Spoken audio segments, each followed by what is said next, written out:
Hello friend, मैं लक्ष्य Kumar LN के बोर्ड में आपका स्वागत है। आज इस वीडियो में हम आपको जीव विज्ञान के चैप्टर 13 जीव जनन कैसे करते हैं कि बहुत ही महत्वपूर्ण ऑब्जेक्टिव क्वेश्चन बताने वाले हैं। इस वीडियो में हम आपको 20 महत्वपूर्ण ऑब्जेक्टिव क्वेश्चन बताएंगे। पिछले वीडियो में हम आपको जीव जनन कैसे करते हैं में एक पार्ट में वीडियो बना चुके हैं, तो वीडियो का स्किप मत कीजिएगा, वीडियो को शुरू से अंत तक देखिएगा। तो चलिए स्टार्ट करते हैं। क्वेश्चन 21, वर्तिका भाग है। यहाँ बताना वर्तिका किसका भाग होता है। ऑप्शन तंतु का, बी ज्यांग का, सी अंडाशय का, डी पुंकेसर का। तो वर्तिका किसका भाग होता है, तो वर्तिका जो होता है वो ज्यांग का भाग होता है। यहाँ पर ऑप्शन बी, स्त्री केसर का जो ऊपर वाला भाग होता है उसे हम ज्यांग कहते हैं, इसे याद रखिएगा। चलिए अगला क्वेश्चन देखते हैं। क्वेश्चन 22, निम्न से कौन मादा जनतंत्र का भाग नहीं है। ये भी काफ़ी महत्वपूर्ण क्वेश्चन है। यहाँ बताना निम्न से कौन मादा जनतंत्र का भाग नहीं है। ऑप्शन अंडाशय, बी गर्भाशय, सी शुक्रवाहिका, डी डिम्ब वाहिनी। निम्न से कौन मादा जनतंत्र का भाग नहीं है। जो शुक्रवाहिका जो है ये मादा जनतंत्र का भाग नहीं है, ये नर जनतंत्र का भाग है, जबकि अंडाशय, गर्भाशय, डिम्ब वाहिनी ये सभी मादा जनतंत्र का भाग है, इसे याद रखिएगा। चलिए अगला क्वेश्चन देखते हैं। क्वेश्चन 23, अंडाणु निषेचित होता है। यहाँ बताना अंडाणु कहाँ पर निषेचित होता है। ऑप्शन योनि में, बी गर्भाशय में, सी अंडाशय में, डी फेलिपियन नलिका में। तो अंडाणु कहाँ निषेचित होता है, तो अंडाणु जो होता है वो फेलिपियन नलिका में निषेचित होता है। यहाँ पर ऑप्शन डी, इसे याद रखिएगा। चलिए अगला क्वेश्चन देखते हैं। क्वेश्चन 24, नर यौन की गुणसूत्र संख्या कितनी जोड़ी होती है। यहाँ बताना नर यौन की गुणसूत्र संख्या कितनी जोड़ी होती है। ऑप्शन है 22, बी 23, सी 24, डी 11। तो नर यौन गुणसूत्र संख्या कितनी जोड़ी होती है, 23 जोड़ी होती है। यहाँ पे ऑप्शन बी, कितना होता है, तो 46 होता है।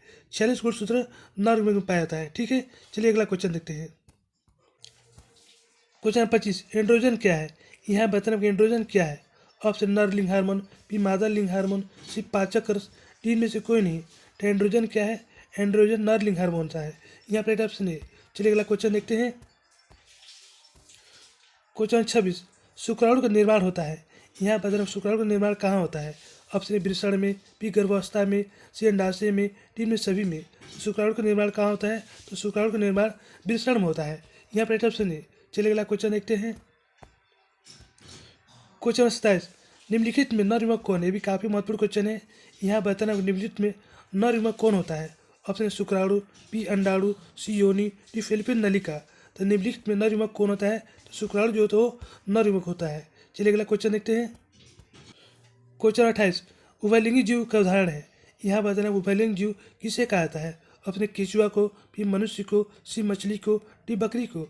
तो उभयलिंगी जीव किसे कहा जाता है, तो केचुआ को उभयलिंगी जीव कहा जाता है। इसमें दोनों लिंग उपस्थित होते हैं, नर और मादा लिंग इन दोनों उपस्थित होते हैं, इसे याद रखिएगा। चलिए अगला क्वेश्चन देखते हैं। क्वेश्चन 29, आलू में कायिक प्रवर्धन होता है। यहाँ बताना आलू में कायिक प्रवर्धन किसके द्वारा होता है। ऑप्शन जड़ द्वारा, बी बीज द्वारा, सी फल द्वारा, डी तना द्वारा। तो आलू में कायिक प्रवर्धन किसके द्वारा होता है, तो तना द्वारा होता है। यहाँ पर ऑप्शन डी। चलिए अगला क्वेश्चन देखते हैं। क्वेश्चन 29, डिखंडन पाया जाता है। यहाँ बताना डिखंडन किसे पाया जाता है। ऑप्शन स्पंज में, बी हाइड्रा में, सी जीवाणु में, डी में से कोई नहीं। तो डिखंडन किसे पाया जाता है, तो डिखंडन स्पंज पाया जाता है। यहाँ पर राइट ऑप्शन है। जबकि हाइड्रा में क्या होता है, उसमें मुकुलन प्रक्रिया द्वारा प्रजनन क्रिया होती है, इसे याद रखिएगा। चलिए अगला क्वेश्चन देखते हैं। क्वेश्चन 31, यौन परिपक्वता की अवधि को कहते हैं। यहाँ बताना यौन परिपक्वता की अवधि को क्या कहते हैं। ऑप्शन किशोरावस्था, बी यौनारंभ, सी वृद्धि, डी में से कोई नहीं। तो यौन परिपक्वता की अवधि को क्या कहते हैं, तो यौनारंभ कहते हैं। यहाँ पर ऑप्शन डी, जब नर में जब यौनारंभ प्रारंभ हो जाता है तो क्या होता है, उसका आवाज़ भारी होने लगता है, उसका कंधा चौड़ा होने लगता है, इस प्रकार के लक्षण होने लगते हैं। ठीक है, चलिए अगला क्वेश्चन देखते हैं। क्वेश्चन 32, निम्नलिखित में से कौन सा जीवाणु जनित रोग नहीं है। यहाँ बताना निम्नलिखित में से कौन जीवाणु जनित रोग नहीं है। ऑप्शन है गोनेरिया, बी सिफिलिस, सी मस्सा, डी में सभी। तो निम्नलिखित से कौन जीवाणु जनित रोग नहीं है, तो जो मस्सा होता है जीवाणु जनित रोग नहीं होता है। ठीक है, चलिए अगला क्वेश्चन देखते हैं। क्वेश्चन 33, निम्नलिखित में से कौन मलेरिया परजीवी है। यह भी काफ़ी महत्वपूर्ण क्वेश्चन है, मैट्रिक परीक्षा में बराबर पूछा जाता है। यहाँ बताना निम्नलिखित से कौन मलेरिया परजीवी। ऑप्शन प्लाज्मोडियम, बी लिस्मीनिया, सी प्रोटोजोआ, डी में सभी। तो निम्नलिखित से कौन मलेरिया परजीवी, तो प्लाज्मोडियम जो होता है वो मलेरिया परजीवी होता है, इसे याद रखिएगा। मलेरिया रोग किसके काटने से होता है, तो मादा निपलित मच्छर के काटने से मलेरिया रोग होता है, इसे याद रखिएगा। चलिए अगला क्वेश्चन देखते हैं।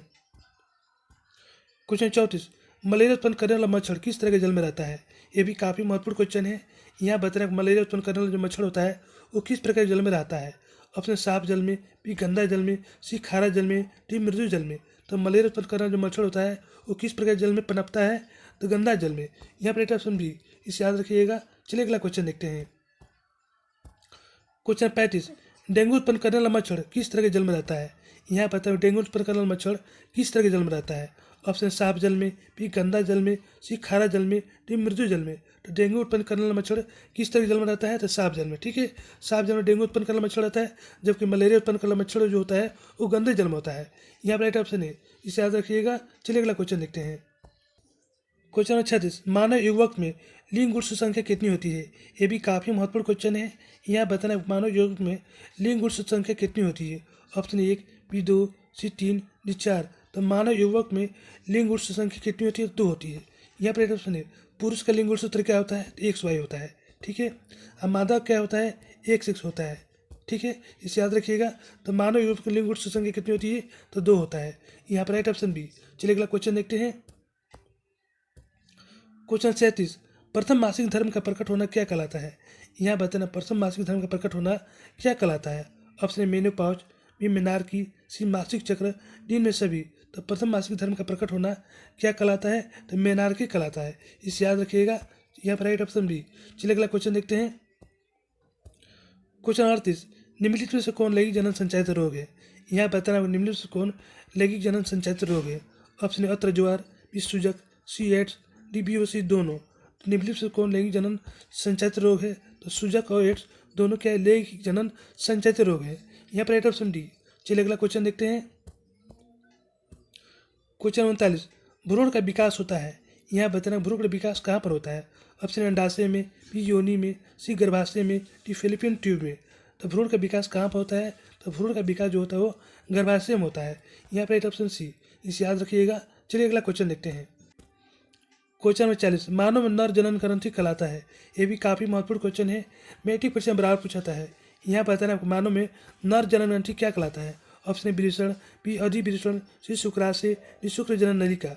तो मानव नर जनन ग्रंथि क्या कहलाता है? तो वृषण कहलाता है। यहाँ पर ऑप्शन है, वृषण में क्या बनता है? तो शुक्राणु जो है वृषण में ही बनता है। इसे याद रखिएगा। तो दोस्तों यहीं पर हमारा वीडियो समाप्त होता है। यहाँ पर मैं आपको 20 महत्वपूर्ण ऑब्जेक्टिव क्वेश्चन बता दिए हैं। इसे अच्छे से याद कर लीजिएगा। यदि हमारी वीडियो आपको अच्छी लगती है तो वीडियो को लाइक सब्सक्राइब जरूर कीजिएगा। बेल आइकन जरूर दबाइएगा, जिससे नई वीडियो का नोटिफिकेशन आपको मिलता रहे। धन्यवाद।